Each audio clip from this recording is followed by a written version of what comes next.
Raising questions about the outer world, as they stand in front of a gate, are three orphans. Despite being forbidden to go anywhere near it, but what's so dangerous about the gate? Is it keeping them in or keeping something out? In the morning, the three eldest orphans, Emma, Ray, and Norman, help prepare breakfast for the other children in the house. All 38 of them have a series of numbers tattooed on their necks. After breakfast, they take one of their regularly scheduled tests. The three of them get perfect scores, like always.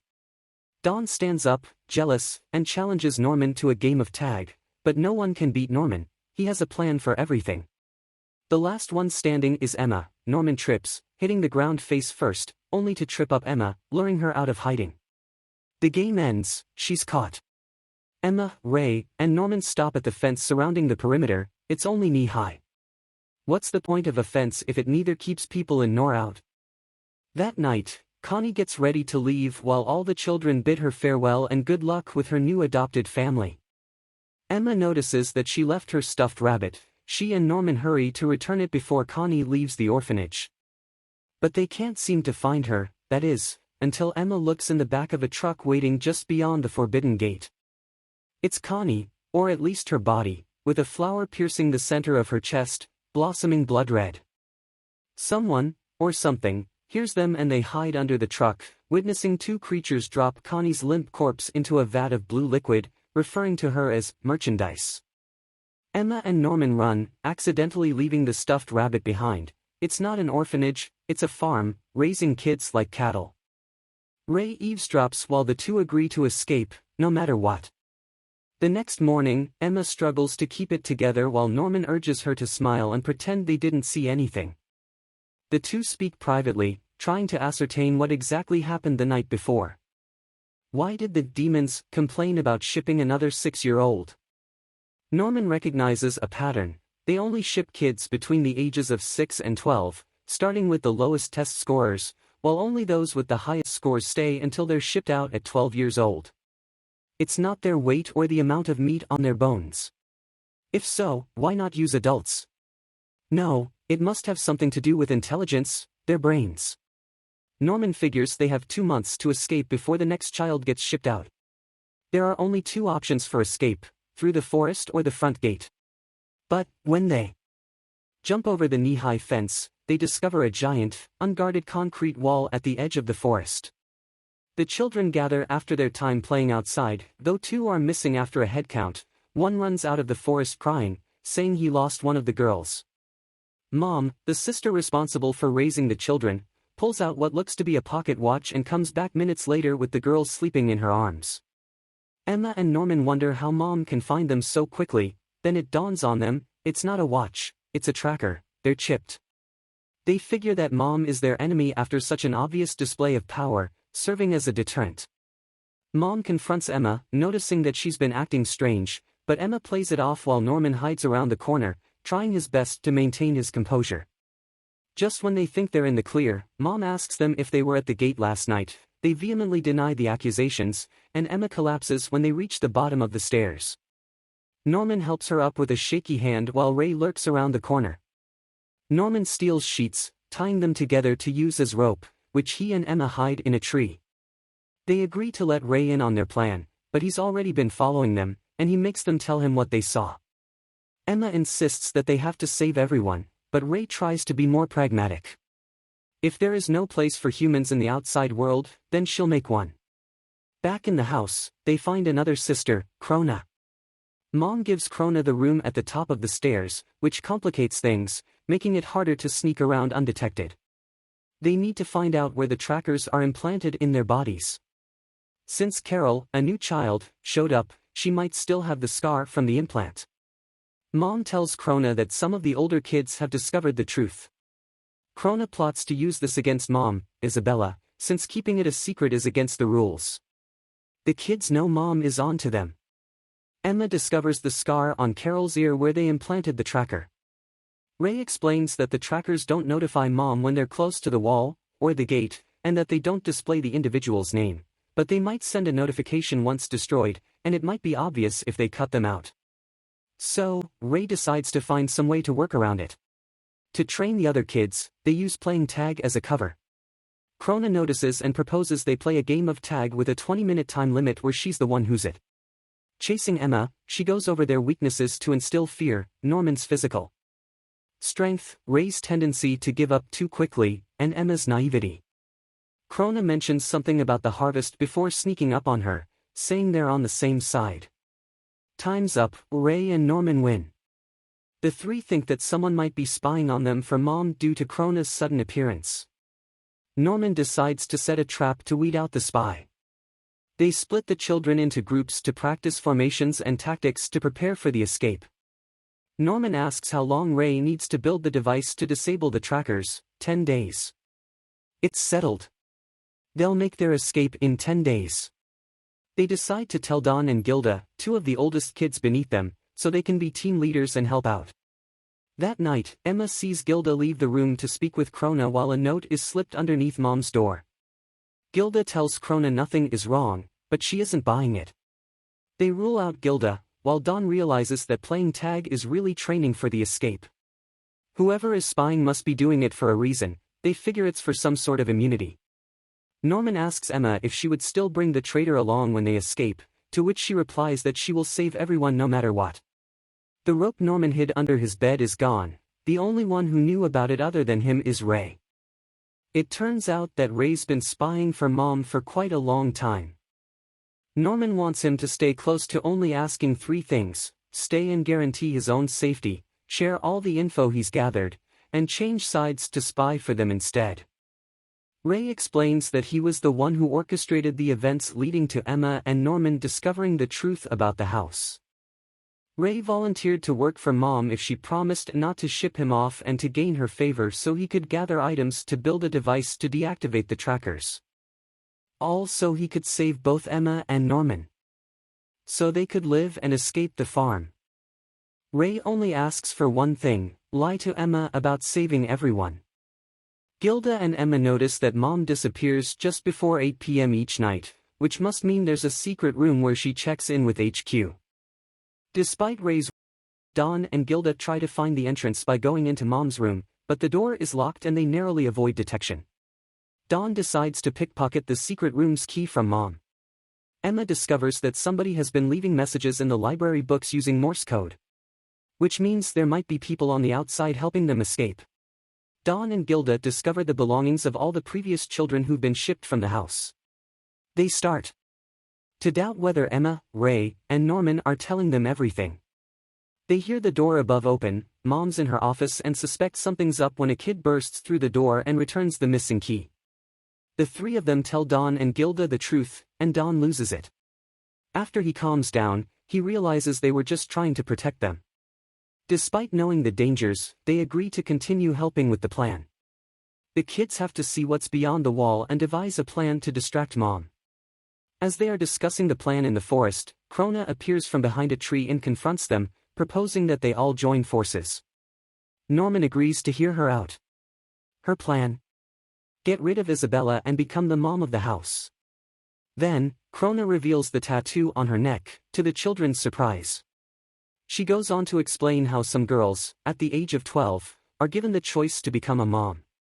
She reveals the implant in her chest, explaining that moms can't leave the premises or else their hearts stop, and if they die, the HQ is notified. They can't kill Mom after all. If she lets the kids escape, then Isabella will be punished and removed from her position. Emma is skeptical, but they both have dirt on each other now, so they make a deal. Krona offers to share information as a sign of good faith. So Emma and Norman go to Krona's room that night. She shows them where the tracking devices are and confirms their suspicions about how the tracking chips work. They ask about the outside world, but she can't tell them anything since she's never seen it. When they turn to leave, Krona begins cackling since she figured out that they already knew everything she told them by observing their reactions while she was answering their questions. Ray's final gift from Mom is a Polaroid camera.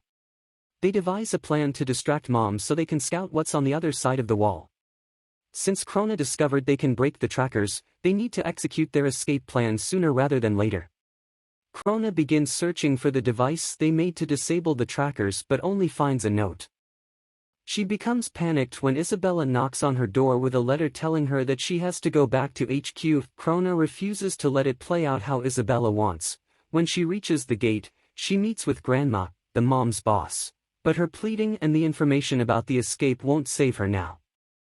She thought she was handing Isabella over on a silver platter, turns out she was the main course. But she did have one ace up her sleeve. She left the children a few items to help their escape. When Ray tries to distract Mom so the others can scout, she reveals that she got rid of Krona and now she's getting rid of Ray. She knows he's a double agent. Dawn goes to help Ray, and they run after Emma and Norman to save them from Mom's punishment. She pleads with the children to give up on trying to escape, but they refuse. Mom breaks Emma's leg so that they can't escape. But not only that, now she's powerless to help Norman after Mom reveals he's being shipped out tomorrow. Despite all the setbacks, Ray is still adamant about following through with their escape plans. Norman remains calm and tries to console Emma, knowing that everything is beginning to look hopeless, and their plans have been thwarted at every turn. Ray and Emma agree that they're getting Norman out regardless. Their proposal is for him to fake an escape until everyone else is ready to execute the plan.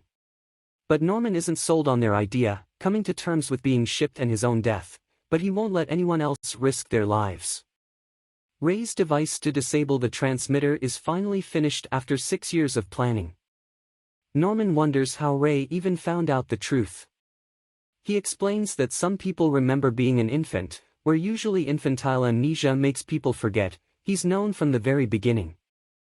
Norman finds the stash left by Krona, which changes his mind and convinces him to go through with the plan. But upon making it to the top of the wall, Mom notices his tracker is still active as he returns to the house looking defeated. He calms down Emma and Ray, explaining that the wall isn't just a wall, it's the edge of a cliff. The whole perimeter is surrounded by a giant ditch. However, Norman still has an escape plan.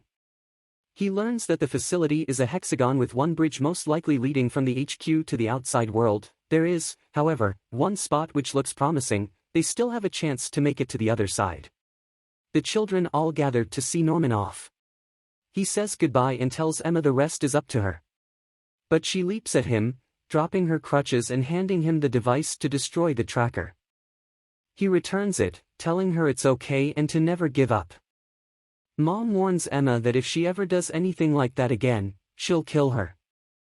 On their way to the gate, Mom notes that Norman's suitcase is empty. While he asks her if she's happy. Caught off guard, Isabella almost loses her composure but replies that she is.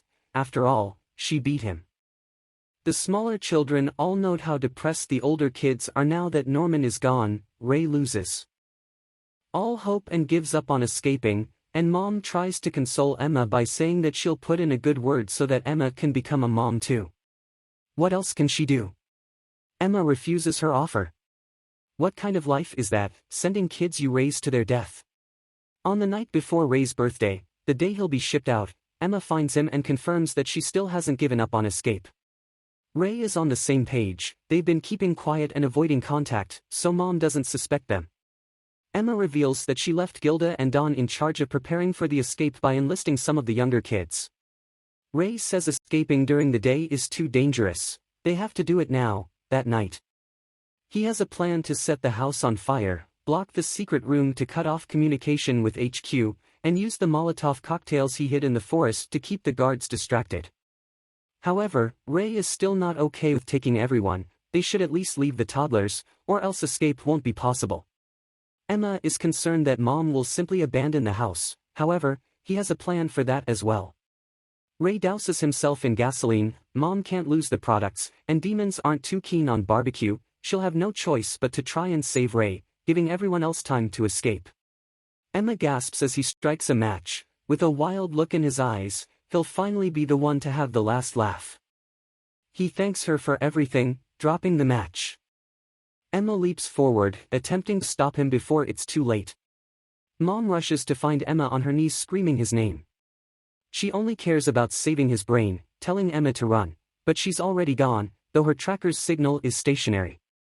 Mom runs to catch her, only to find a severed ear under a bucket in the bathroom. It hits her. They're making their move. Emma books it, meeting up with the other kids waiting in the forest. There stands a completely shocked, wide-eyed Ray, holding the left side of his head where his tracker should be. It turns out that Emma was successful in her attempt to catch the match before it hit the ground, slapping some sense into Ray while some of the kids are preparing their various makeshift items to aid in the escape. Norman left a note detailing the new plan since he knew Ray's intentions the whole time. Dawn tells Ray that everyone already knows the truth, it was Emma's idea. For the past 2 months, they've been secretly getting ready for this very moment. Emma and Norman had a few of the older kids listen in on the conversation they had with Krona to convince them of the truth. Slowly, they all started to believe the reality of the house's secret. While Emma pretended to be despondent, she was really instructing the other kids, waiting for the perfect moment. Emma, Gilda, and Dawn all decide to leave all the kids under 5 behind for the time being, but Gilda thinks it's unfair that they should be the only house to escape. The farm is made up of 5 houses, including theirs. So, Emma devises a plan to save every single child from the farm. She gets Phil, one of the younger kids, and confirms what he already suspects. She asks him what they should do. To their surprise, he agrees that they should leave the younger kids behind until they can come back to save everyone. Norman found a spot before being shipped where it should be possible to cross to the other side. They don't need to use the bridge after all. They successfully get Dawn to the other side and set up makeshift zip lines using coat hangers to make it to the other side. Mom realizes they aren't using the bridge after HQ reports they haven't seen the kids. She catches up to them right as Emma, the last one to go, jumps off the edge, ziplining to the other side where the kids cut the lines so no one can follow them. Isabella has flashbacks of her youth, remembering her own defiance and the moment she lost all hope of escape. She became a sister, having a child of her own, and became the mother of House 4. When she arrived for the first time, she heard a child humming a song that her childhood friend wrote. It's Ray. He wonders why she gave birth to him, her biological son. Isabella returns to the children that were left behind. Seeing the look on Phil's face, she tells him not to worry, they escaped. The escapees run throughout the night and witness a sunrise from the top of a cliff, looking over the outside world, covered in lush forests teeming with life. Food no longer, they will survive, and when they are ready, they'll come back and free every last child, saving them from an existence of being raised like cattle to satiate the appetites of monsters.